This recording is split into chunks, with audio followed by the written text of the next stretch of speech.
A very good evening to all brothers and sisters in the Dhamma. So today is the 6th of December 2022, Tuesday class.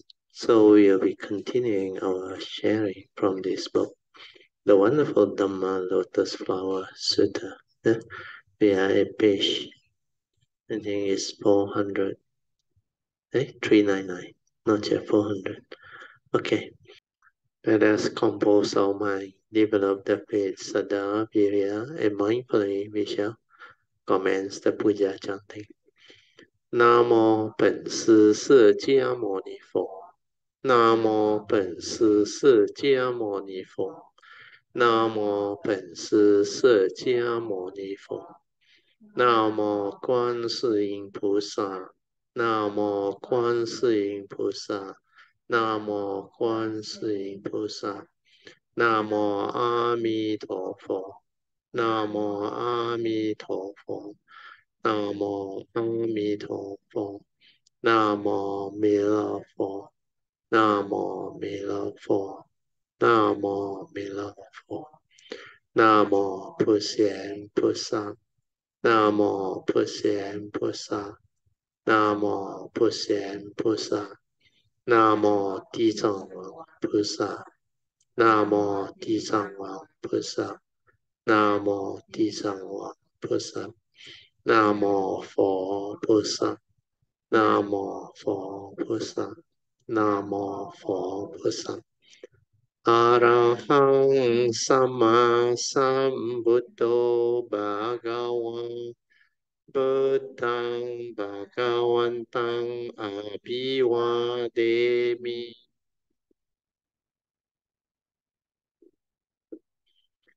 Swakato Bhagavata Dhammo Dhammang Namasami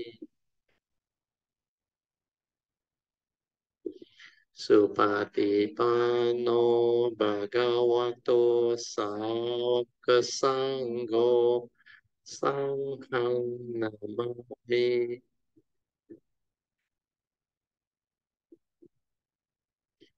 Namo Tassa Bhagavato Arahato Sama Sambuddhassa Namo Tassa Bhagavato Arahato Sama Sambuddhassa Namo Tassa Bhagavato Arahato Sama Sambuddhassa Buddhang Saranang Gacchami Dhammang Saranang Gacchami Sanghang Saranang Gacchami Dutiyampi Buddhang Saranang Gacchami Dutiyampi Dhammang Saranang Gacchami Dutiyampi Sanghang Saranang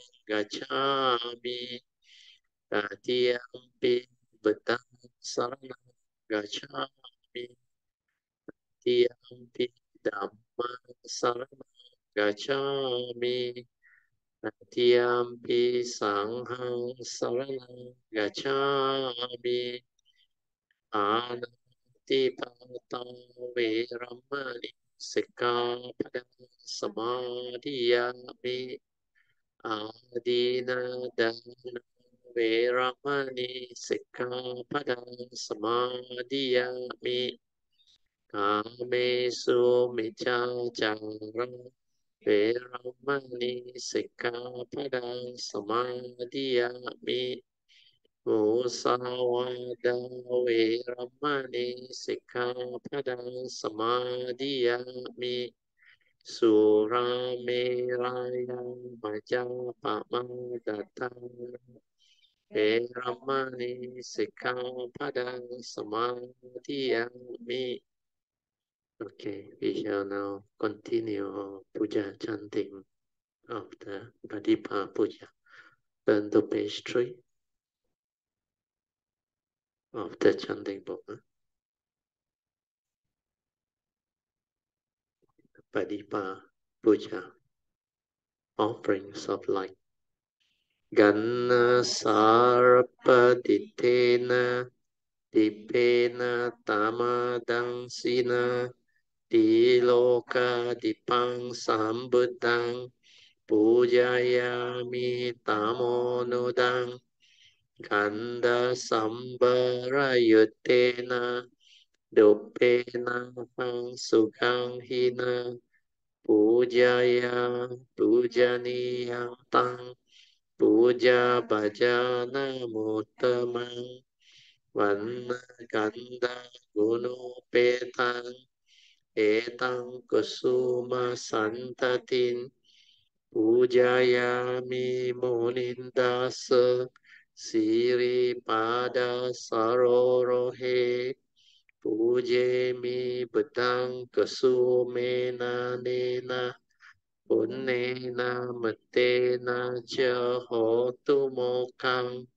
pupang milayati yata idang me kayo tata yati vinasa bawang adivase tu no bante paniyam parikapitang kampang upadaya patigan hatu mutamang adivase tu no bante pari parikapitang kampang upadaya patigan hatu mutamang divase tu no bante janang parikapitang kampang upadaya patigan hatu mutamang. Now we shall chant the puja aspiration based on our understanding of the significance of all these puja offerings. Significance of offering of light. May this offering of light to the Buddha brings forth the causes and conditions to illuminate our mind and help arise the needed clarity and understanding to dispel all darkness or ignorance therein. Significance of offering of water. May this offering of pure, clear, cool water lead us to the pure, clear Dhamma that cools and doses off the fires of all defilements within our mind. Significance of offering of incense. May our morality, virtue, and understanding shine forth far and wide, just like the fragrance of this incense, which we are offerings to the Blessed One, who is perfect in wisdom and virtue. Significance of offering of fruits. May this offering of fruits remind us of the Dana Parami of generosity and the fruit of our karma, so that we will diligently strive on with heedfulness to attain the path and fruition soon as possible. Significance of offering of flowers.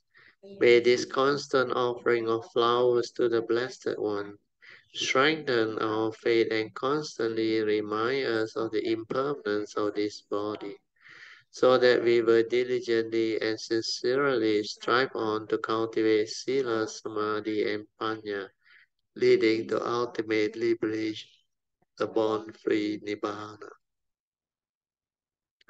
Making of overall aspiration.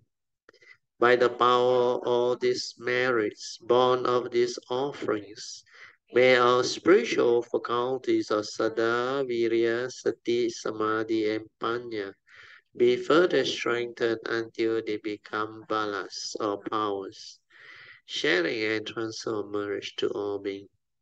May these merits be shared and transferred to all beings without exception, especially to those who have the condition and affinity to receive them. Sadhu, sadhu, sadhu. Okay, let us pay respect to Pajam.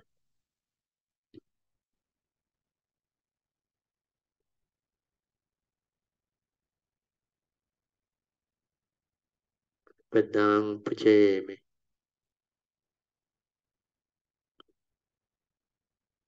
Dhammang Pujami.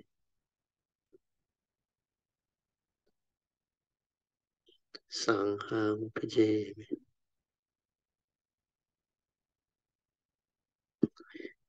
Okay, you all can be seated.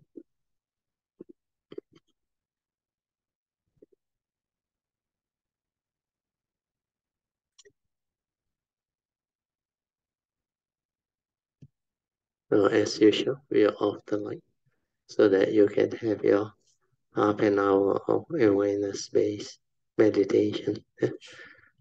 Just remember the four support, especially the first three.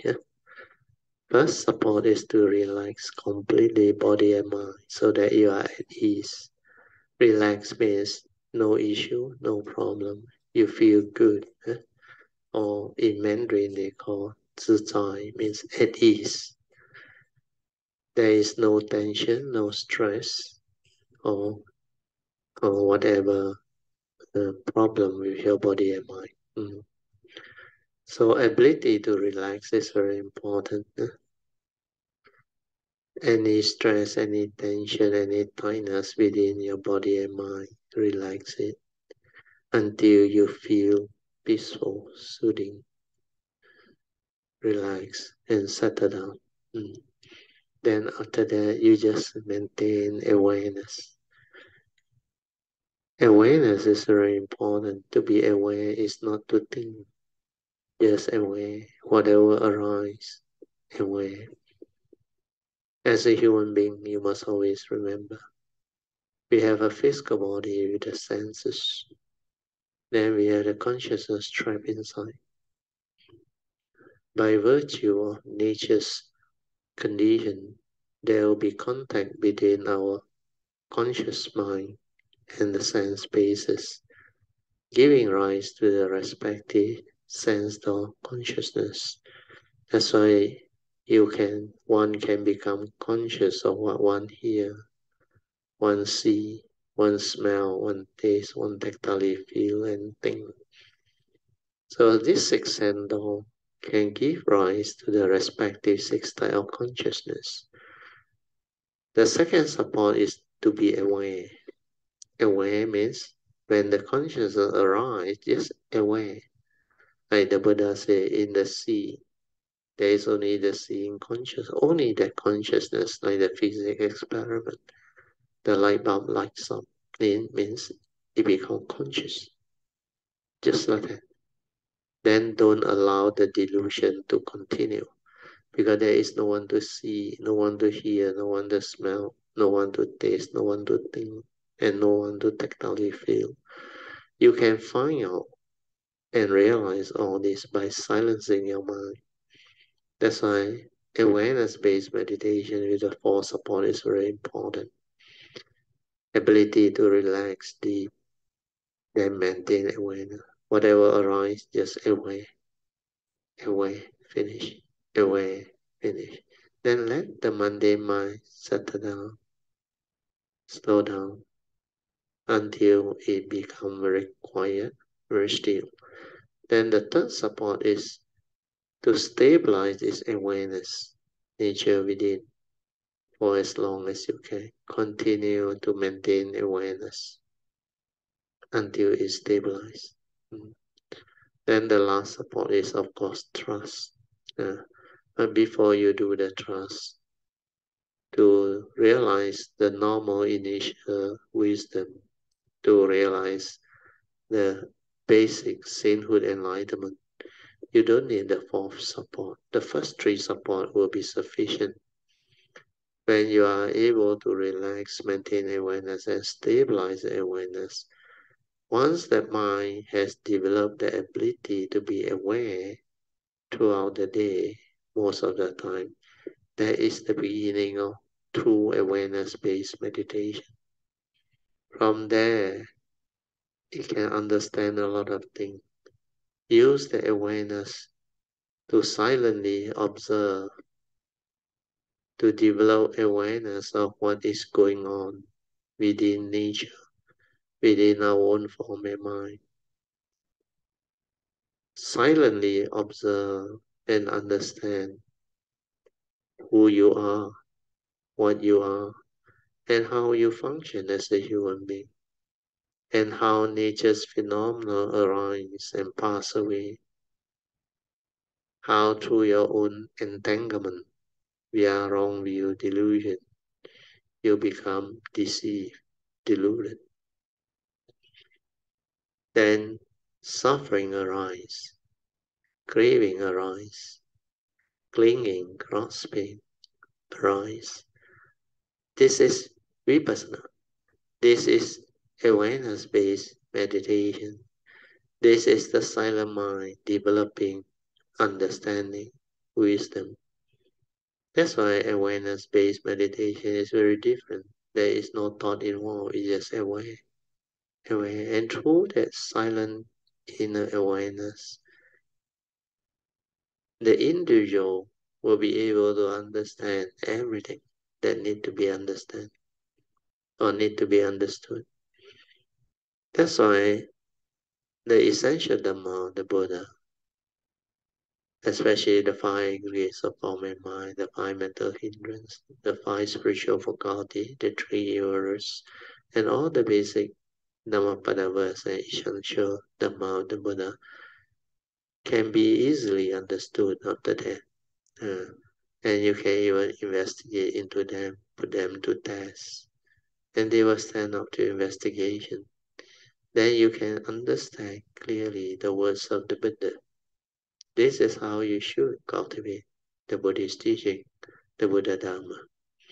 Okay, with this I will set the alarm for 30 minutes. Then you all can continue your meditation.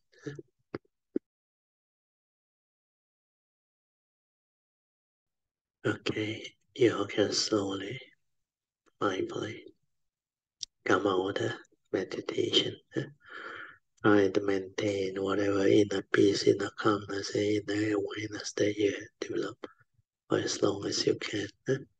Then these are the mind states that you need to use to live life, to develop the daily mindfulness in life, so that you can be heedful in the midst of life.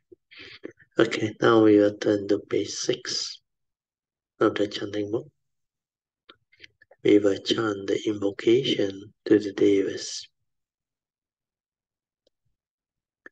Invocation to the Devas in this universe in their entirety. Let the deities and Devas come here. Let them hear the good teachings of the King of Sages, which gives heaven and release, Nibbana. This is the time to listen to the teaching. This is the time to listen to the teaching. This is the time to listen to the teaching. Samanta Chakawalesu Atra Gachantu Devata Saddhammang Munirajasa Sunantu Sakamokadang Dhammasavanan Kalo Ayang Badanta Dhammasavanan Kalo Ayang Badanta Dhammasavanan Kalo Ayang Badanta Namo Tassa Bhagavato Arahato Samma Sambuddhassa Namo Tassa Bhagavato Arahato Samma Sambuddhassa Namo Tassa Bhagavato Arahato Samma Sambuddhassa Iti peso bhagawa arahang samma sambuddho Vijja charana sampanno sugato lokavido anuttaro purisa dhamma sarati satta deva manusana Buddho Bhagavati Swakato Bhagavata Dhammo Sanditiko Akaliko Ehipaseko Opanayiko Pajatang Veditabo Vinohiti Supatipano Bhagavato Savakasangho Ujupatipano Bhagavato Savakasangho Nyayapatipano Bhagavato Savakasangho Samicipatipano Bhagavato Savakasangho Yadidang Chatari Purisa Yukani Atta Purisa Pugala Esa Bhagavato Savakasangho Ahoneyo Pahoneyo Dakineyo Anjali Karaneyo Anutarang Punyang Ketang Lokasati Sadhu Sadhu Sadhu. Okay, you all can be seated. Then we'll continue from where we stopped. Yeah, at page 339, 99, sorry. Okay, I'll read on. You have a bit of blessed retribution, and you just spend your day enjoying yourself. You live in a nice house, eat good food, buy fine furnishing, maybe the latest model car, and even your own aeroplane or private plane, so that you can fly around as you please. You do not take even the least bit of suffering. You use up your blessings. Once they have been used up, you will not have any more. Once you have enjoyed all your blessings or happiness, you will have to undergo suffering. Do you know how much happiness you have coming to you? If you enjoy it all, you will end up suffering again. Sakyamuni Buddha cultivated both blessings and wisdom, and so he is called the doubly perfect, honored one, complete in blessings and wisdom. Then the next part of the sutta is, what is the meaning of this matter? They stare unblinking at the world-honored one, and in their heart they hope that the Buddha will explain in detail the meaning of his praising the wonderful Dharma. Then the next part of the sutra said, we pray that the Buddha will explain, meaning all of us ask the Buddha to tell us in detail the principles involved here, to tell us the meaning behind all this. Okay. Then chapter 2, expedient device, the next part of the sutta. Of the hosts of sound hearers, the Buddha has declared me foremost, and yet now, with my own wisdom, I cannot resolve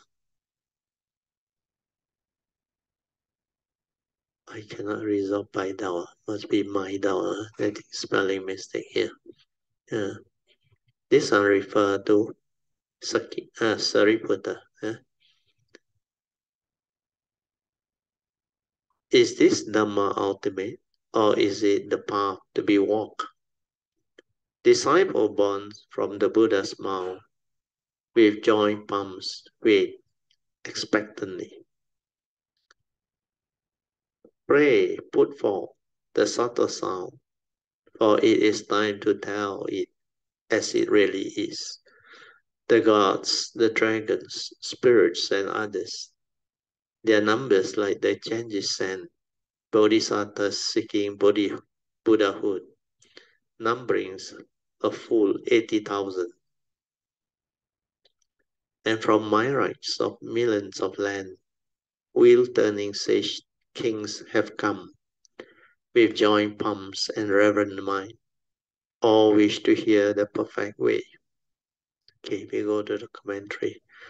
So the outline key gist of the sharing for this part of the sutta is Sariputta's own doubt, then disciples' doubt, then doubt shared by all, and how they request the Buddha to explain.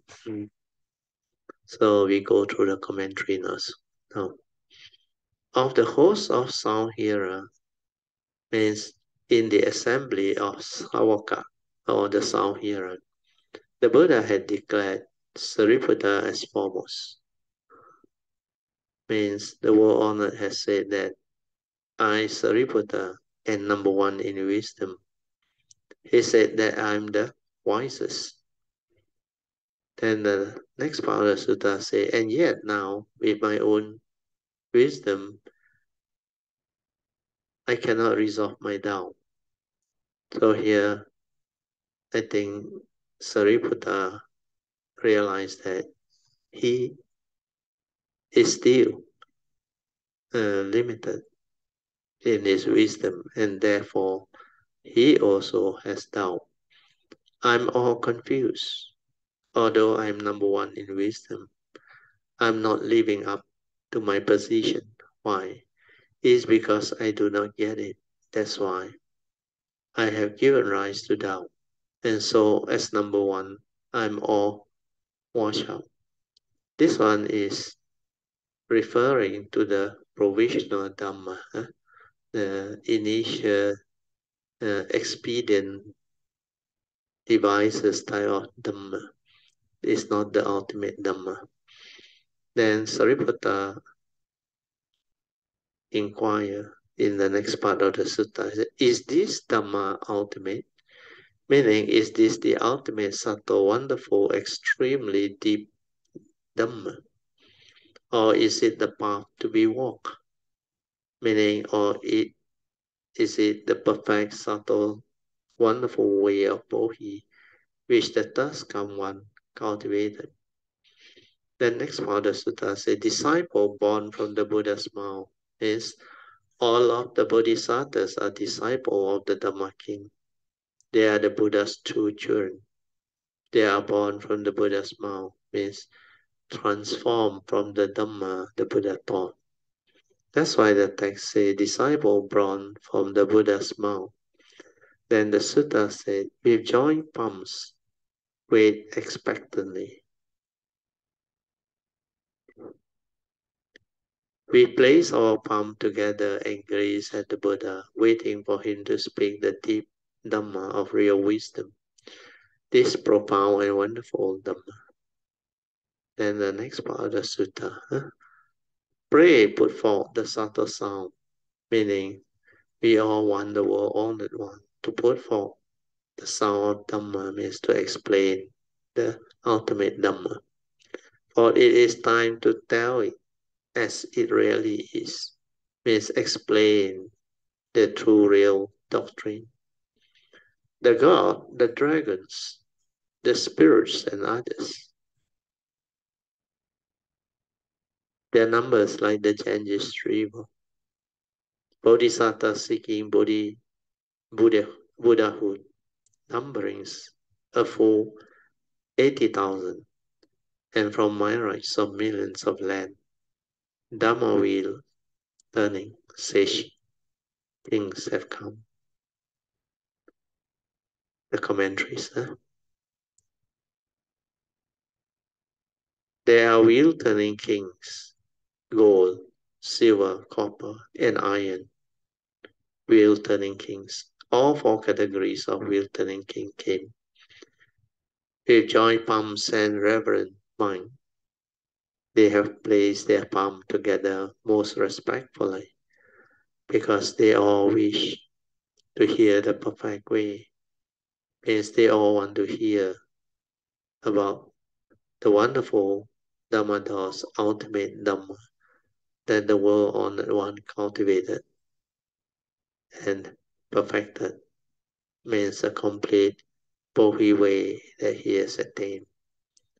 Next part of the sutta. At that time, the Buddha told Sariputta, stop. There is no need to speak further. If this matter was spoken of, the gods and humans in all the worlds would be so frightened and lead to doubts. Sariputta again addressed the Buddha, saying, "Well, Honored One, I only pray that you will speak it. I only pray that you will speak it. What is the reason? Because in this assembly are countless hundreds of thousands of myriads of millions, asankhayas of living beings, who have in the past seen the Buddha. Their roots are keen and their wisdom bright. Hearing what the Buddha said, they will be able to revel and believe it." At that time, Sariputta, wishing to restate this meaning, spoke the following words: "Dhamma King, supremely honored one, do but speak. Pray, have no worries, for with the limitless multitudes are those who can revert and believe it." So that was the request by Sariputta. Initially, I think the Buddha was reluctant to say all this because it will bring about that unnecessary doubt. Okay, we go to the commentaries. At that time, when Sariputta had requested the Buddha to speak the Dhamma, the Buddha told Sariputta, "Stop. It cannot be spoken. It should not be spoken. It's ineffable. It's ineffable. Stop." He said it twice. Do not talk about this Dhamma. Then Sariputta asked, "Why not?" Then the sutta says there is no need to speak further.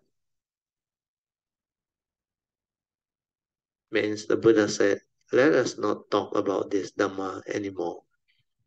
Just forget about it, okay?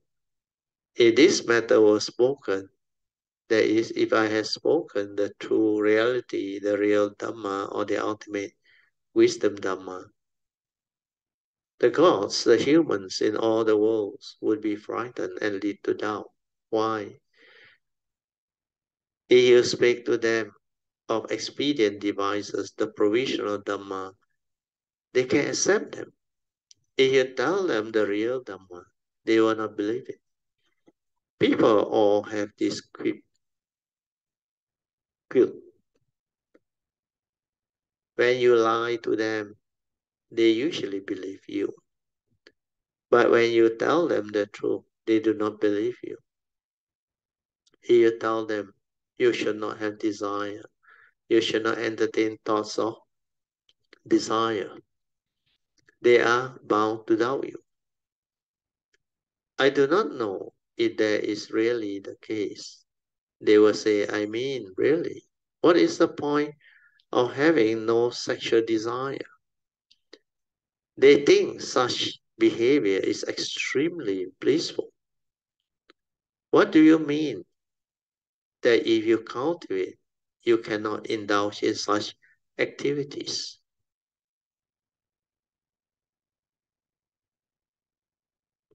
And so some people call themselves Buddhists, but they do not teach people to cut off their thought of sexual desire.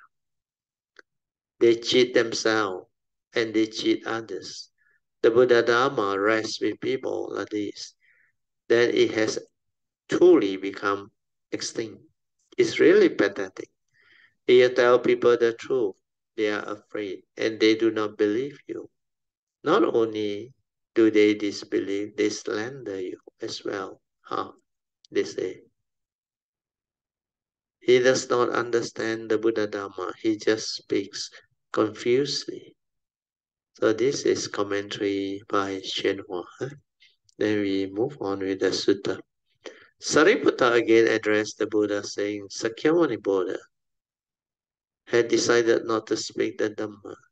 He was not going to expound the flower, the wonderful Dhamma, Lotus Flower Sutta. But Sariputta begged him to speak, however. Basically, before speaking the sutta, the Dhamma should be requested. But in a country where there is no Buddha Dhamma, you cannot really wait around for someone to ask. I waited for 5 or 6 years. The chance did not come until the summer of 1968, when all of you Americans came here to study the Buddha Dharma. So this one is referring to Shenhua's case when he went over to the States. At that time, I quit waiting and started speaking. Now, the Buddha will not speak. He says, stop. I'm not going to speak. Stop. I'm not going to talk. On the other hand, I say, do not stop. I'm going to speak. I'm going to speak every day. Recently, I said to a Tibetan who visited, the student of the Dhamma here had obtained a taste of the Dhamma sweetness. And so they do not want to quit. I myself find it extremely bitter. Why? I have to lecture every day, and on top of that, I do not even get paid. In China, when people lecture the sutta, say on the Dhamma Flower Sutta, they make a lot of money, of course. I'm just joking. This is Shenhua's commentary. Well, Honored One, I only pray that you will speak it. Means Sariputta called out to Sakyamuni Buddha, the world honored one. Please, will you speak it? I only pray that you will speak it. This shows his extreme sincerity. He has now requested it twice. What is the reason? Why do I ask the Buddha to speak this Dhamma? Because in this assembly there are countless, hundreds of thousands of myriads of millions of sankhayas of living beings. That is really a lot. Who had in the past seen the Buddha. They have seen the Buddha in the past and the present. They see the world honored one. Their roots are keen and their wisdom bright. They are very intelligent because in the past they planted many good roots. Hearing what the Buddha says, they will be able to revel, and believe it. When they hear Sakyamuni Buddha say, they will believe it. Please, Buddha, be compassionate and expound this extremely deep, subtle, and wonderful ultimate Dhamma. At that time, Sariputta, wishing to restate this meaning, spoke the following verse. So here we go through the verse. Dhamma King, supremely honored one in the world and beyond the world. There is no one higher than you. I again ask you to speak this wonderful Dhamma. Do but speak. Pray, have no worries. Do not have second thoughts. Do not be concerned that people might not believe what you say. For within the limitless multitudes are those who can revel and believe it. There most certainly be those who will revel and have faith in this Dhamma and who will not become doubtful. Okay, then we go to the next part of the sutta. The Buddha again stopped Sariputta. The Buddha said, if this matter was spoken of, the gods, the humans, the asura in all the worlds would be frightened and led to doubt. And those bhikkhu of overweening pride might fall into a big pit. Then the world-honored one restated his meaning in verse saying, stop, stop, it must not be spoken. The Dhamma is wonderful beyond conception, but those of undue pride who hear it surely would neither revert nor believe it. So there is this commentary on this third refuser. The Buddha again stopped Sariputta, means for the third time. The Buddha has already said, stop twice before. This is his third refuser, he said. There is no need to speak it or speak about it. Why not? If this matter was spoken of, the gods, the human, the asuras in all the world would be frightened and lead to doubt, and those bhikkhu of overweening pride would fall into a big pit. Meaning the bhikkhus are arrogant and self-satisfied. Why? It's because they have attachment. They are attached to the opinion that no one is equal to them, and so they are going to fall into a great big trap. They think they are clever, and their intelligence and conduct far surpass everyone else. Once people become slightly intelligent, not greatly wise by any means, they tend to expose it wherever they go. They shine their light outwardly to show off that they are number one. They are unable to contain their light within themselves. If you have a lot of light, that means that you are intelligent. But you do not display your intelligence or wisdom. You keep it covered and hidden away. Well, isn't that just greedy? You ask. No, it is one thing to avoid becoming arrogant and proud. Arrogant is the attitude that I am better than anyone else. For example, I'm an Oriental and they are the very best. The yellow race is the most supreme in the world. That is arrogant. Someone else might think I'm a Caucasian and the white race is the best. We are the most intelligent. That is also arrogant. One may be a Negro who thinks that the white and the yellow race are inferior and that the black people are the most superior. That too is arrogant. Regardless of whether or not you are white, yellow, black, red, or green, no matter what race you are or what kind of people you are, you should not hold the view of arrogance. In China, there is a saying, models brings benefit, but arrogance causes harm. This one is very true. It is because of your arrogance that you keep hitting your head against the wall and are unable to study and learn from others. Arrogance is an obstruction to your learning. You cannot learn if your mind is filled with self-pride, because you think you already know everything. What have I got to learn, you think? Those who study the Buddha Dharma should not master one tiny bit of it and then think, I know it all. What do you know? Those who have not studied the Buddha Dharma have even less business of being arrogant. It's really pathetic. They do not understand anything at all, but they become arrogant. For example, last summer, one of Shenhua's disciples said that since he was a special person, he did not have to study the Surangama mantra. When he left home, I gave him 7 days to learn it, and then extended the 7 days to 14. But he still could not learn it.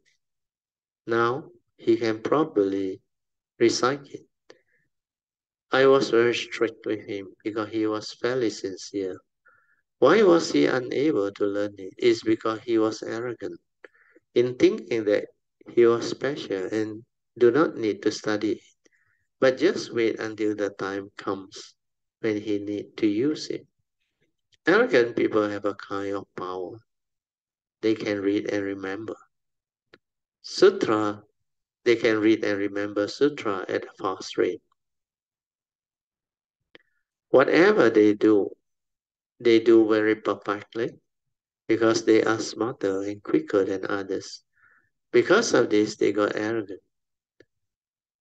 They can do things better and faster than others. They study the sutras fast. They study the Dharma fast. They cultivate and become Buddha fast. They enter samadhi and give rise to wisdom also fast. But take care not to become attached to a view of self and think that you are better than others.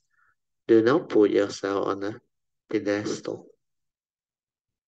The bhikkhu of overwhelming pride are in for a surprise. They are going to fall into a big pit.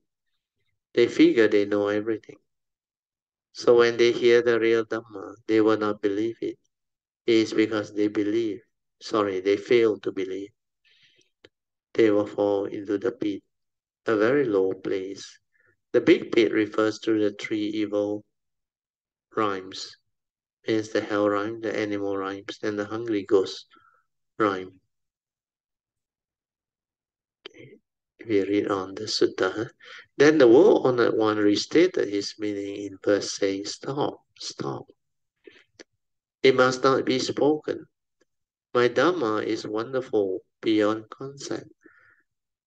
Because this Dhamma is so subtle and wonderful, it's not easy to understand, not easy to even talk about, not easy for most people to believe it. If the Buddha spoke this true, real Dhamma, no one would believe it. For those of undue pride who hear it, the arrogant bhikkhu surely would neither revert nor believe it. They would not understand it. They would not believe it. They would not reveal it. So that is the commentary by Hsuan. Then we move on to the next part of the sutta. At that time, Sariputta further addressed the Buddha, saying, Well-honored one, I only pray that you will speak. I only pray that you will speak. Presently within this assembly are those who are my equal, hundreds of thousands of my rights, of millions of them. Life after life they have been transformed by the Buddha. People such as these will surely be able to revert and believe you. They will gain security and great benefits within the long night. At that time, Sariputta wished to restate his meaning, reciting the following verses. Supreme and doubly perfect one, pray speak the foremost Dhamma. I, the Buddha's eldest disciple, wish you were but speak it in detail. The limitless host here assembled can reveal and believe this Dhamma. For the Buddha has for life after life taught and transformed such one as this. With one mind, with palm joined, we all wish to hear the Buddha speak. 1,200 of us there are, and more seeking Buddhahood. Pray for those assembled here. Speak of it in detail. Having heard this Dhamma, great will be our rejoicing. Okay, so we go to commentary regarding the third request. At that time, after Sariputta had heard the Buddha spoke the previous verse, Sariputta further addressed the Buddha, saying, with great earnest faith, I only pray that you will speak it. I only pray that you will speak it, means with firm faith. I know that presently within this assembly are those who are my equal, like me. Their faith is also firm and they wish the Buddha to speak this extremely deep and wonderful ultimate Dhamma. Those who are my equal refers to those of the same rank, the bhikkhu, bhikkhuni, upasika, upasaka, hundreds of thousands of my rights of millions of them. Life after life they have been transformed by the Buddha. For a long time, these people have received the Buddha's instruction and teaching. Those who had not received the teachings of the Buddha in the past will not believe the Buddha Dhamma when they hear it. If they have already received the teaching in the past for many lives, then they will believe it right when they hear it and feel sure that it is something they can have faith in. The Buddha has many disciples because life after life he had taught and transformed sentient beings. Sentient beings also vow life after life to follow the Buddha and study the Buddha Dharma. When the Buddha was a bhikshu, these people all took refuge with the triple jewel. When the Buddha gained the first stage of sainthood or arahantship, they left home. When the Buddha became the second stage of sainthood or arahantship, they follow him to cultivate the way. Sakyamuni Buddha uses the great compassion heart and many expedient devices to teach and transform his disciples. When the Buddha accomplished the fruit of Buddhahood, they all has become arahants, because through successive life they have received the Buddha's teaching. That in this life, since Sakyamuni has become a Buddha, the fully enlightened Sammasambuddha.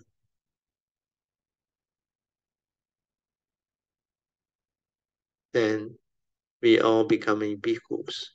Such causal affinity develop life after life. We receive the merciful and compassionate instruction of the Buddha. People such as these will surely be able to revert and believe you. Means no matter what doctrine the Buddha speaks, they will believe you. They will gain security and great benefit within the long night of time. We are dreaming, and in our sleep know nothing. Sakyamuni Buddha, you speak the Dhamma so that we may gain great advantage. When I was in Manchuria, means referring to Hsuan and Hong Kong, my disciple has great faith in me. No matter what I say, they believe it, and they had no doubt whatsoever.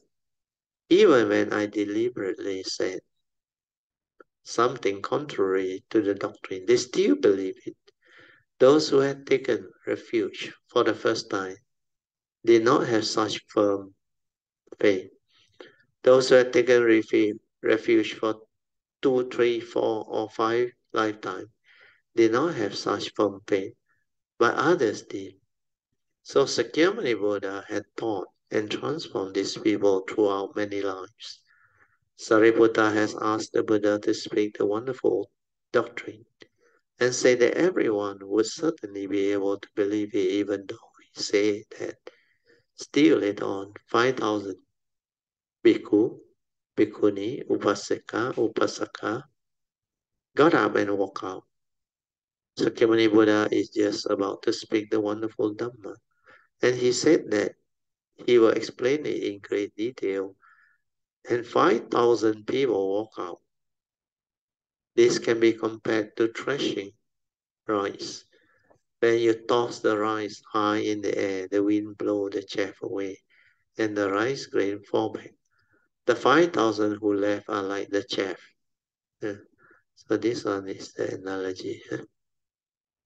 At that time, Sariputta, wishing to restate this meaning, spoke verse saying, Supreme and doubly perfect one,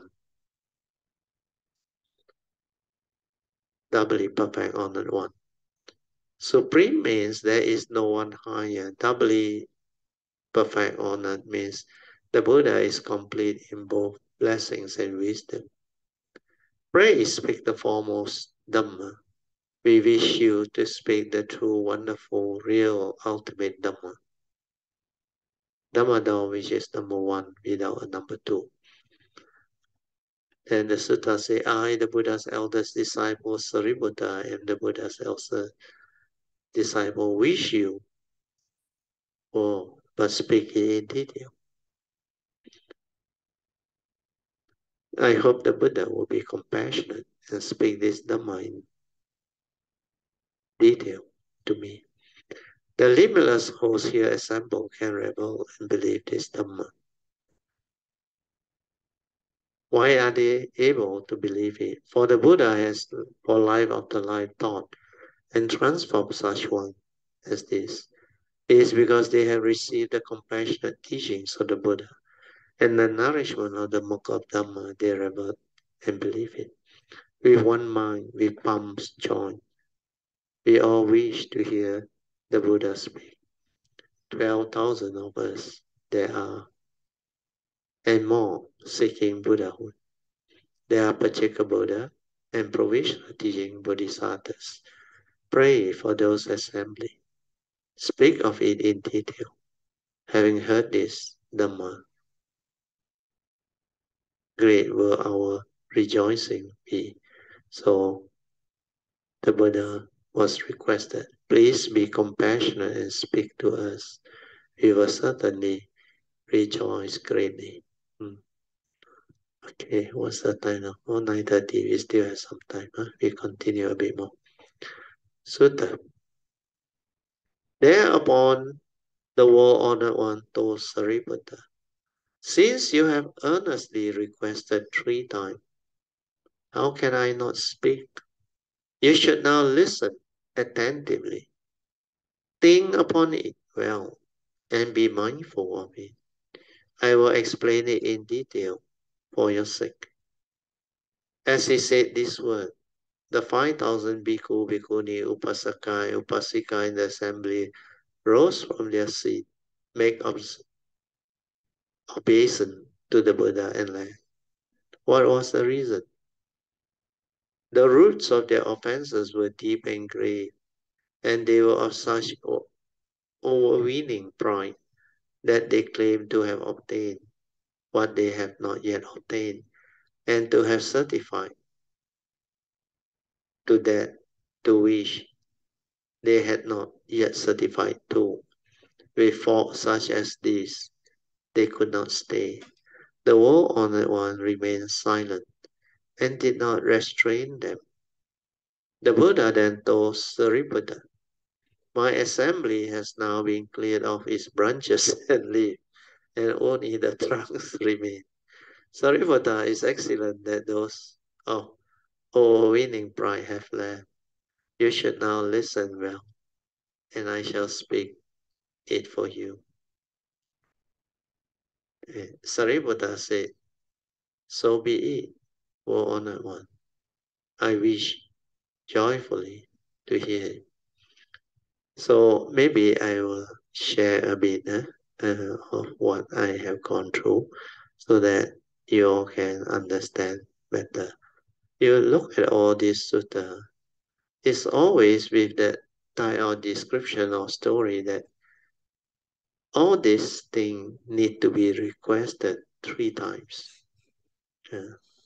Very, very strange. So when you have the patience, the understanding, the sincerity, he requests it. It may bring forth the condition. Then according to the sutta as explained by Sakyamuni, why he was reluctant to speak. Because initially, he knew a lot of these people will not believe, or they don't have the parami, or the requisite condition to receive. And later part, only we come to know they have this arrogance. That's why arrogance is very dangerous. When you cultivate the Buddha Dharma, do not be arrogant. Do not be like you believe you know everything. Nobody can teach you. No. Cultivation of Dhamma is not like that. That's why I like the Mandarin saying. The description of 一山还有一山高 is every mountain that you come across, there is another mountain higher. But of course, you can argue. In this world, the highest as recorded by history is Himalayas. You cannot find another mountain higher than the Himalayas. But the Himalayas itself has a lot of mountains. Then you may not know. One day, the Himalayas may just sink and disappear. Or something may happen. Then, like we have witnessed in past civilization, it was believed before this civilization, the ocean, the Atlantic and the Pacific, they were actually high mountain ranges of the past civilization. Then catastrophic event took place. Then somehow we call it the Great Shift, means the oceanic movement, the what they call tectonic plate. When they move, it triggers great force, great tsunami, and a lot of things. Because it's like meant to be. The causes and conditions are there. Then it causes a lot of upheaval. Then the folding of landmass. The geologists, through their study, they know.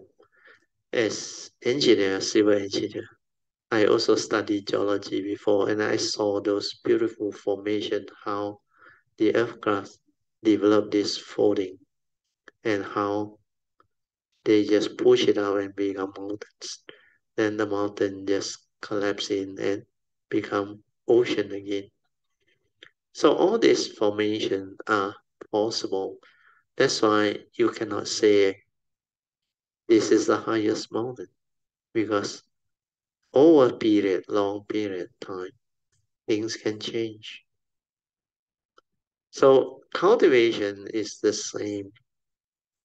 You cannot like be arrogant to say that you already understood everything, you already know everything. Like I used to share with you all this saying, wisdom is unending. Please remember this sentence. Yeah? Wisdom is unending. Because wisdom comes from understanding of the reality, what is. And every reality, every moment, every instant, every civilization, every occasion, they are all different. The conditions are all different. That's why as we go through aeons and aeons and aeons of birth and death, we start to see the evolution of the universe. And some of the civilization within this universe, they are very advanced, very complex, very complicated.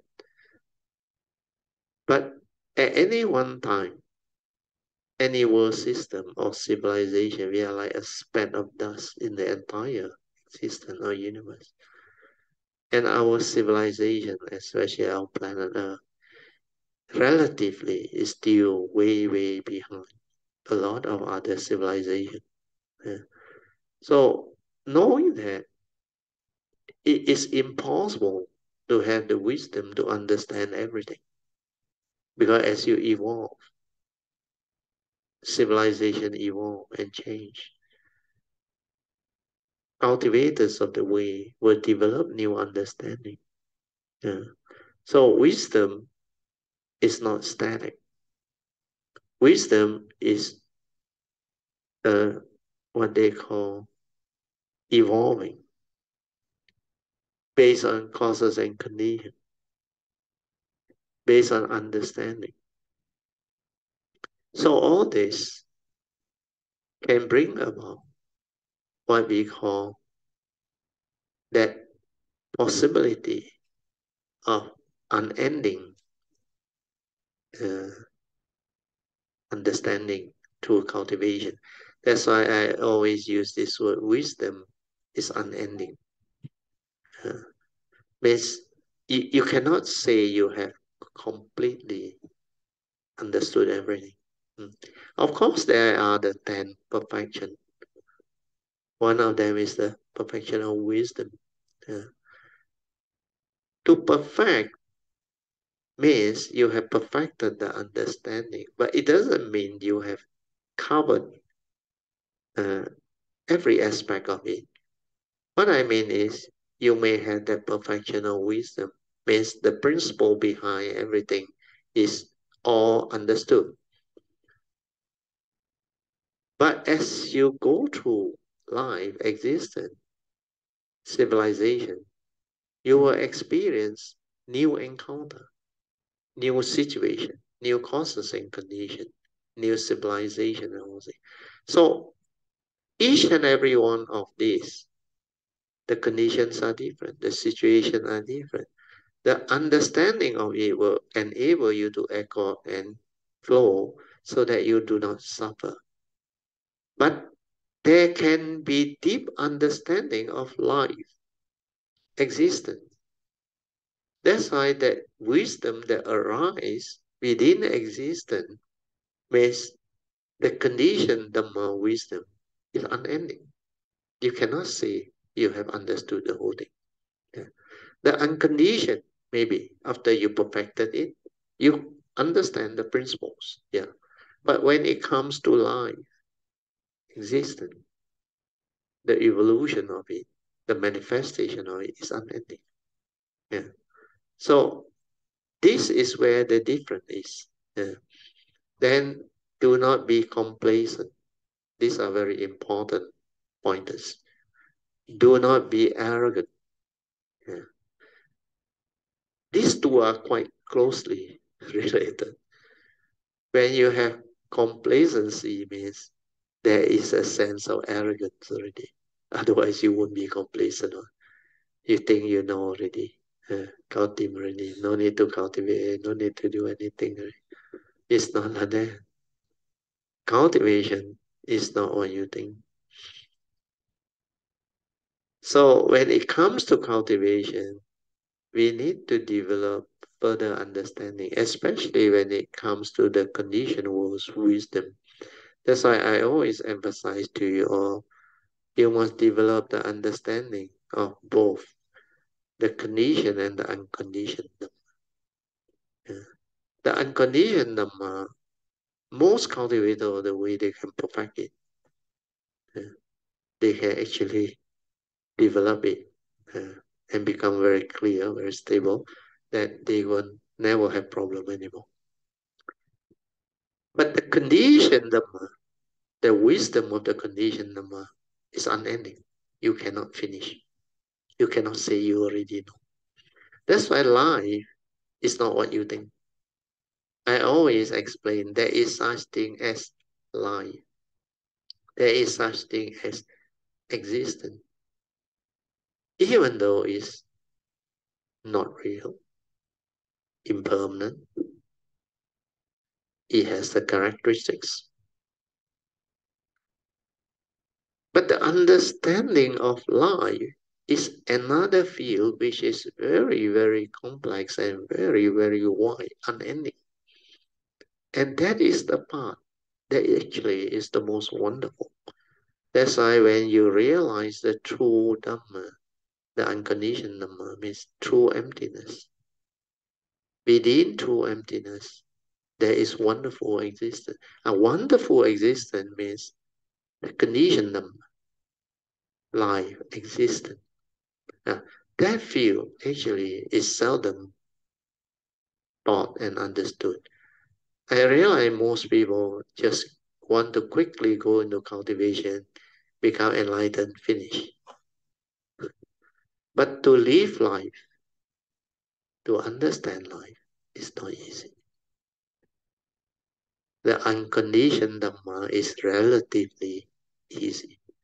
But the conditioned Dhamma, the wisdom of the conditioned Dhamma, ability to understand that, perfect the understanding, to live it, and to continuously, unending, keep on coming, evolving. That's why a lot of these great bodhisattvas, the great beings, they purposely took the vow to cause them to continuously to arise. like a store Bodhisattva and all those things. Even Shenhua also. Not until all his disciples has become Samasa Buddha, he vowed not to stop, to realize it and stop. He vowed to continue. That's why he always joke. He say, please, he say, strive on, 下功夫, work hard so that you don't actually be a burden to me. Because the teacher cannot stop unless you realize Buddhahood. So he said if you become like lazy or not diligent in your cultivation, then you will actually cause him to have problem. So all this is what he said. Of course, his intent is not. He just want to motivate the cultivators of the way, the disciple, and all those who took refuge under him. So this is the aspect of understanding that we have to develop. This is what my nature want to share. So I just summarize it. Whatever request, especially is about Dhamma, you must be patient. You must request it at least 3 times, at least. We are just now, so the Buddha rejected 3 times. Understand? In actual fact, this life was the same. When you just asked me to come out and share, I said no 3 times. I didn't reject. I politely said, never mind. Just let things be. When the time comes, the condition is there, it will happen. For 3 times, I said no. Then after that, my nature came out with the understanding and the message. Then I call out Yun Chan. I said, okay, I will do it based on your request. On condition, I set the 3 conditions. So I remember my son when he was very young. He wanted to go through novitiate program. He was only 6 years old, haven't gone to school. Then he asked my wife to make all the white. That boy, make all the white for that day. My daughter also made. But they were not qualified. We the minimum age is, I remember, don't know, 18 years old, 16 years old, I forgot already. And when he came to know that at that age he cannot join the novitiate program, he cried, and he cried until tears all come out, really serious. Then we tried to talk to him, but he kept on crying. Then Ramanda saw, then Ramanda, like he talked to him, he said, boy, you know this novitiate program, you must shave your head now. You ready? I said, yes, ready. Then you cannot go home now. You must stay in the temple for 14 days. He said, okay, you really want I teach you? He said, I take you to see Chief Reverend, but you must request at least 3 times. And my son requested 3 times. And Chief Reverend, because of the condition, he recalled when he was young how he became a monk. He was like my son at that time. That's why he finally consented. Oh, after that, a great hoo-ha. A lot of people complain. Some their children are missed by 1 month, 2 months, a few days, also cannot join. And these 2 jokers, no qualification, actually didn't meet the requirement at all. Suddenly allowed to join. My daughter also joined as well after that. But Chief is very good. Kesri Dhammananda, he came out and clarified. He said the reason why he agreed and approved is because he saw my son very sincere and he recalled when he was young how he became a monk. He actually also very strong in his faith and intent to go ordained at that time. So in life, Dhamma cultivation, there are causes and conditions. When it arises, you will know what to do. And most of the time, the request is always 3 times, at least 3 times. Then after that, don't be complacent. Remember, then don't be arrogant. Then remember, wisdom is unending. I'm talking about the conditioned Dhamma wisdom, not the unconditioned Dhamma wisdom. The unconditioned Dhamma wisdom, you can perfect it and finish it off.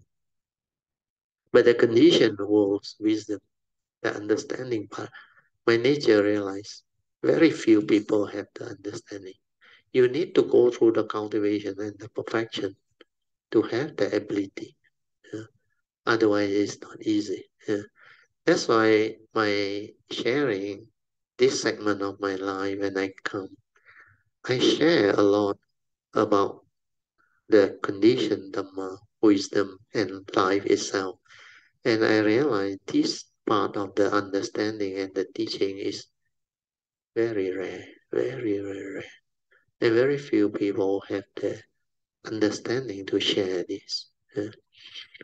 Okay, we shall now continue your second session. Good evening, Brother Teo, Mrs. Teo, and all Kahamita. Cảm ơn Sister Impy for nominating me.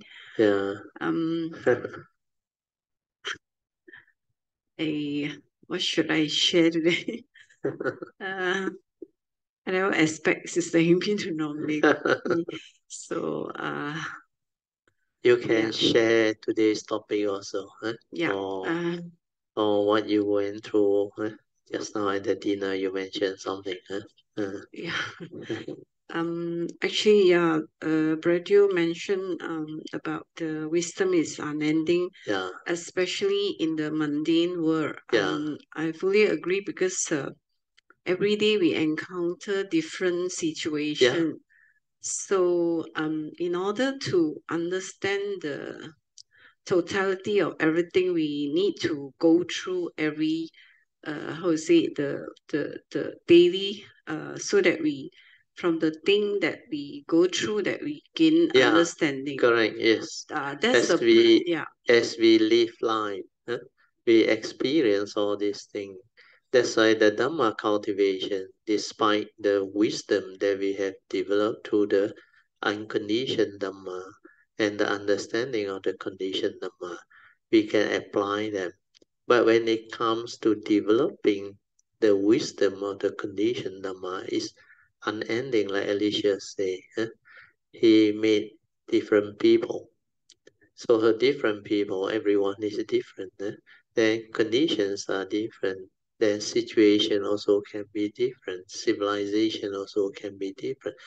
A lot of all this need actually very, very extensive life experience and cultivation in order for the cultivator of the way to have the ability to comprehend.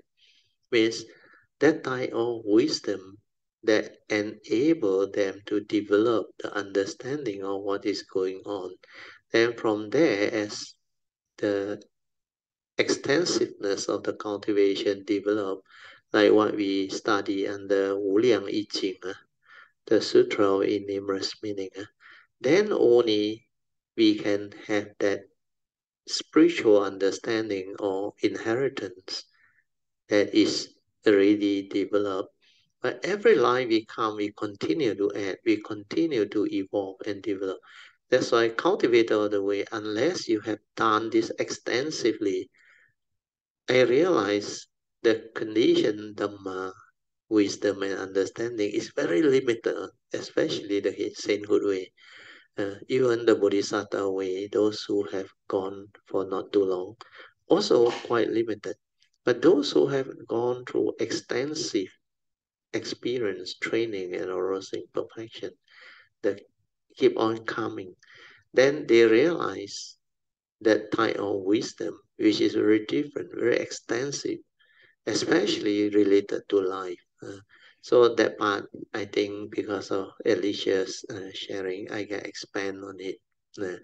Because like Sakyamuni Buddha, see, everyone that he meet, when he was a Sammasambuddha, when he has developed all the extensive exposure, perfection, and all those things, he can know which particular one, whether they can be trained or cannot be trained at that time. that if can be trained, how to train them. Then they will more or less know roughly what are the causes and conditions behind for them to arise in such a manner. I will say. That's why my nature also has quite a bit of this understanding. Then in that sense, you can start to have the ability to teach and to share. Where unless you have the ability, it's very difficult. Very difficult. Your understanding is very limited. And most of the time, you get it wrong. You get it wrong. Yeah. So all this demands a lot of exposure and understanding. Yeah. So without that, what they call extensive birth and death over eons and eons and eons of perfection with understanding, all this become like impossible. Yeah. So what Alicia has bring out is very good. Yeah. So later on, as you all go through the thing, you all will understand what I'm trying to share with you. So hopefully, this is the beginning of that part which I call the conditioned Dhamma wisdom, the perfection of it, the development of understanding of it and stability of it. That's why that part, even though I may say wisdom is unending, but to reach the point where you can actually really teach and share, you need to have extensive wisdom developed through that type of exposure and perfection and cultivation. So this part is the added one. So with that, I let Alicia continue. Sadhu, Alicia. Sadhu Pratyo. Actually, a week ago, there was this a kind of message always appeared in me. It was in Chinese. 它是说在sometimes we read it in the 经书啦 I mean the Sutra. 它是说云何为众生说法，就是说要怎么样去expound 这个 Dharma. So I was like, huh? Then I will just leave it, and then I mean, when the time comes, I mean, I suppose there's the time that the is right, then I will know how to share. So and you will understand all this. That's why I really cherish all the experience or all the up and downs that I have gone through. Because it's really give me a lot of understanding. Be it to understand the three universal characteristics, or in Chinese the 苦啊、空啊、无我，就是无常这一切。I mean, it's really a good way of learning, because through what we experience, we learn. In the process of learning, we develop the understanding so that we can, how to live life in a very righteous way, or like very noble way. Yes, in a noble way, and full of understanding. Yes, at the same time, we hold on to our sila. Correct. Then samadhi and panya, and then this one will counteract our three poison. That's what I suddenly realized. Very good. So because that sila, samadhi, and panya is basically our noble eightfold path. When you have that, it will counter all the defilements. That's why it is the path that leads to the end of all suffering. Then through this ability is the initial phase of the wisdom of the unconditioned Dhamma. Then to learn the wisdom of the conditioned Dhamma, there is still quite extensive exposure and cultivation, which I think she's slowly developing it. Like just now, she mentioned the Mandarin saying, was it Yun He teaching Dhamma to people? Means whether it's the cloud or the ocean or the river, actually it's nature. Nature is always speaking the Dhamma. That's why I always share with you all last time. Nature is our greatest teacher. Yeah. We can learn a lot of things from nature. Because nature is suchness. Nature don't have fear. Not like the human mind, the mundane mind. Don't have selfishness. Nature just give and give and give, echo and flow. And everything within nature is in perfect harmony based on causes and conditions. It will just flow and accord with whatever causes and conditions that living beings introduce. To them, they don't like discriminate. Why you do evil? Why you do good? Because nature is suchness. Nature is just nature. They are introduced as boundary condition, causes and conditions, the nature's law that governs life and existence within nature. That's why we call it the Pancha Niyamas, Tattva, suchness. So nature, if you understand, is very beautiful. So the Mandarin saying Yun He is very good. They are constantly teaching us the Dhamma. So if you have mindfulness, creativity, creative mind, you learn, you awaken to, you develop a lot of understanding, both the conditioned and the unconditioned Dhamma.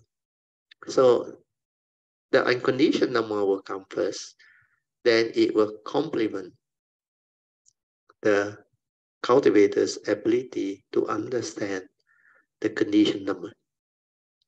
Then once the conditioned Dhamma is understood, then together with the unconditioned Dhamma wisdom, both you must have in order for you to understand life, live life, and continue to evolve and cultivate wisdom in daily life. Means that wisdom of the conditioned Dhamma, right? That one is a very big field. That one is most people are not interested in, only cultivators of the way who have the understanding. That's why when you have that understanding, when you come, life is really different, beautiful, meaningful, wonderful. It's still words, but there is such thing as life. Remember this sentence. There is such thing as life, even though it's not so real, not what you think. He know you, he know me. But life is a reality within existence. That's why the conditioned world, they have its own Dhamma, the conditioned Dhamma. Then, like I always say, duality exists within the conditioned world. The essential Dhamma, the Buddha Dhamma, and everything that the Heart Sutta say don't exist in the unconditioned world, they exist within the conditioned world. Even Sen Lao Ping Si, birth, old age, sickness, and death. These are the conditioned world's reality, the dualities. And everything that happened within the conditioned world, they truly exist. And all this, you can develop understanding. And the field, the topic is very, very extensive. That's why I always share with you all, there is such thing as life, existence, a living being, even though not a permanent, unchanging entity, not you.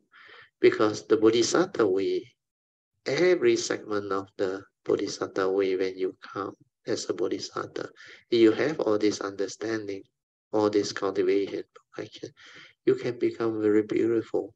Then through your understanding, life become meaningful, wonderful. Existence become meaningful, wonderful. And you can really experience all of the pristine beauty and wonders of life. And that is so beautiful. In fact, to live that, to understand that is the field that very few people understand. Of course, the ultimate unconditioned Dharma is like what people say, very boring in a sense, because everything is a negation. Understand? Negation. Yeah. But that is the wisdom you need so that you won't get deluded. You won't get deceived. You won't get like drawn away. So the unconditioned Dhamma wisdom is required to prevent the form and mind from getting into trouble. But there is such thing as a form and mind. That's why this one is subject to karma. This one has to understand there is a duty towards the nature's law, the law of karma. You cannot simply act and do things. That's why existence and life become so different, so complex, so wonderful. It's because of that. And life can be really, really meaningful, beautiful, wonderful, and extraordinarily, like, I also don't know how to describe to you. When you have that understanding, it's really, really beautiful, even though it's only within the moment, not so real, not what you think. But there is such thing as life, existence. Like this segment of my nature, this life, is so beautiful. Since the year 1989 until now, it's so beautiful. Even before that, it's also already very beautiful. But after 1989, it's really beautiful. And this is what Dhamma cultivation is all about. Because it's not only about the unconditioned Dhamma. You must understand both the conditioned Dhamma and the unconditioned Dhamma. But I realize the conditioned Dhamma, people seldom go into it in detail, not extensive. They only know enough to free. That's it. To know that the five aggregate of form and mind is not a permanent, unchanging entity. Therefore, don't attach, don't cling, don't grasp. Then just cease and realize cessation, realize nibbana, and just quickly finish up. But when you develop extensive cultivation through the Bodhisattva way, you will reach an understanding which is so different. That's why I say the Bodhisattva way is very much richer, very much more extensive. The cultivation is so much more, and so extensive. And there is a lot of things that are still possible, even though not so real, not what people think. So this part, unless you have gone into that type of cultivation, that type of training, it's very difficult to explain to people. But my nature can share all this with you all, because some of you all will be able to develop this understanding later on. Then these are the things that you will learn and benefit from great beings that come before you. Just like how my nature before received all this understanding from all the other great beings. Then it perfected itself, then it developed such understanding. So this life, this segment, this nature, this is what it wants to share with the world. And with this, it will make the spiritual feel a lot more different, a lot more interesting. So this is what cultivation is all about, unending. Wisdom also, unending. You need to develop such understanding and move, keep on moving. Oh, sorry for interrupting Alicia sharing. You can continue. Yeah, Brother Joe, 其实这个菩提萨埵我没有给他太多的想法，就是一直走就对了。对对对，暂时你 continue to walk that path， 因为你现在是 actually like slowly connecting back to your past. Then there is a lot more work to do. Then 你的愿力 everything. This life you must get it correct, so that in future when you come, you don't have to like this life. You come with so much baggage, although you have your past. That's why you need the sasana to connect back and all those things. But because of what I explained in the past, most cultivators of the way, they actually become complacent. Then they develop some form of conceit. I won't call it arrogance, it's conceit, minor conceit. Then they become complacent. Then they didn't take it seriously. Means they didn't develop the strong adhitthana or vow to have certain critical, important understanding. Both the conditioned Dhamma and the unconditioned Dhamma. Now I give it to you in the yellow card, following the Bodhisattva vow. You must make the aspiration until it become like very firmly planted into your mind ground, your nature. So that life after life, whenever you arise as a living being, as a bodhisattva or whatever, this right view and understanding is there. It will nurture you. It will spring from your nature because of that vow, because of that faith, adhita. And the best time to do it is sasana. Now you have the parami, you have the wisdom, you have the understanding. You have to do it until in future, whenever you come, you will never get lost. All this essential understanding, the basic understanding that I have passed down is with you. Then, even without sasana, you arise. You will know how to cultivate. You will know how to develop this understanding. And this is what cultivators of the way need to speed up. Speed up means after this, in future, when you come, even after the Sakyamuni Sasana, no more, maybe another 2,000 years, no more, you also don't have to worry because you can still come as a form of mind, as a bodhisattva, and yet the understanding will be there even without the sasana. And this will prevent you all from getting into trouble. Like I said, how all the baggage come and actually make your life like very, very confusing.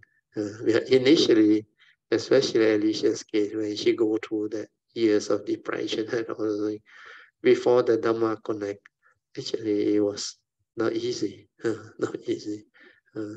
But later on, because of strong past, it will connect. So all this, like this line, she will have all this good condition, the good cultivation, also. But this one only possible during sasana, understand? So if he don't refine his cultivation, his way, so that life after life they come, whether got sasana or no sasana, you won't get lost. And then your cultivation path will become like what I explained earlier on. No longer like the snake and ladder game. You keep on going outward. You keep on rising on. Means the cultivation is you never fall again. Means impossible for you to hit the ladder, the snake and drop down. All the time is like the ladder is everywhere. You just like go through. You just like develop the understanding, perfection. Then you continue to evolve, progress. And cultivation, like you can look back. Oh, this is so beautiful. No more falling back. No more of those like the normal old way where people keep on getting into trouble, progress and fall, progress and fall. So all this mixture of faith or karmic conditioning and karmic obstruction, they are the thing of the past. It won't happen again. Okay, Alicia? Yeah. 这个很好 because it arises a condition for me to explain. Thank you for the advice. Yeah. Lastly, I would like to share one of my experience when I watched the video of the people who did the fishing. So as they struggle to take out the 25-kilo fish, so I saw the movie, the video. Yeah. But as soon as the fish came out from the the sea, and I cried. Yeah, sadhu. I cried because I feel so much pain. In the fish. These people cannot see, but we who cultivate all the way, they have the understanding. That video, you can understand the impact, the karmic behind, and all those things. They cannot really understand. To them, a lot of them take it as a adventurous thing, and excitement and challenge. But when it comes to karma, you will know, because I shared with you before when I was young. I was curious about fishing, I don't know. So I tried. So I saw the fisherman took the long bamboo. Then he near the surface of the water keep on like dipping and pulling, dipping and pulling. And suddenly the fish went onto the hook. So I was young at that time, I don't know, I was curious, so I want to try. But the moment I did it, one day I go and get a small, not such a big, long bamboo pole. I get a short one. Then I try it. The moment the fish came out, I saw that movement, like slow motion like that, the struggle, Straight away, I stopped. Then I unhooked the fish, try not to harm it, and throw it back to the river. Then after that day onward, I never fish again until today. I never fish again. Because that nature can feel the suffering. And the fish is trying to get off the hook now. And the hook is designed with a back metal curve down there, where very difficult to take it out. It's like trap them inside there. So a lot of these things you need to go through life to experience, to develop the understanding. And you cannot do this, you cannot do it. Like when I was young, my mother asked me to drown the rat. I can't. The moment I cannot kill, I cannot dispose it. So I thought smart way, let it sink, and I dip the whole the rat trap and the rat into the water, where we actually collect water for our bath and all this thing. I throw it inside. Then I saw that rat struggling to stay afloat because that thing bring it down. Then I can sense like it's suffocating. Straight away I take it out and I tell my mom, I say I cannot do. Then I was scolded for that. Is a useless fellow. One small rat also cannot clear. Because I can't. Then I realized why certain part of this life I suffer that sinusitis is straight away from that event. That glimpse of the karmic past came back to me. I must have done this before in the past. Otherwise, I don't have to go through all this. Then after that, when I understand, I pay back the karma, then I recover. So my sinusitis is all gone. So a lot of things in life, you have to go through experience. So this is very good. Luckily, Alicia once saw it on the video, didn't do it. So very good. But when I was young, I was curious. That's why I want to find out, I want to experience. Then when I did it, the moment it happened, my nature knew straight away you cannot do it. until today, we cannot. That's why all this understanding will come back to you. Once you are exposed, it will come back to you. Oh yeah, Alicia, better continue. 5 more minutes. Sorry. Yeah, but it's just like I can feel so much pain for the fish, and then I can't hold it, and then I was crying. Yeah, it's normal. Cultivator of the way will have that. But people are feeling so much joy, excitement, adventurous, and all those things.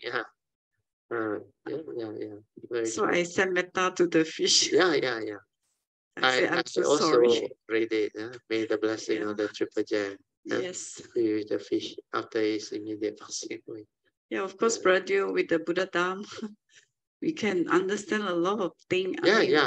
In the way, we can feel a lot of different in life, like. Correct. That's why the Buddha said, wrong livelihood. This is one of the wrong livelihood. You cannot play a fool. That's why right living, right livelihood is very important. You cannot get involved in those type of livelihood that involve all this karmic negativity. Continue. But you actually, is some years back I read about this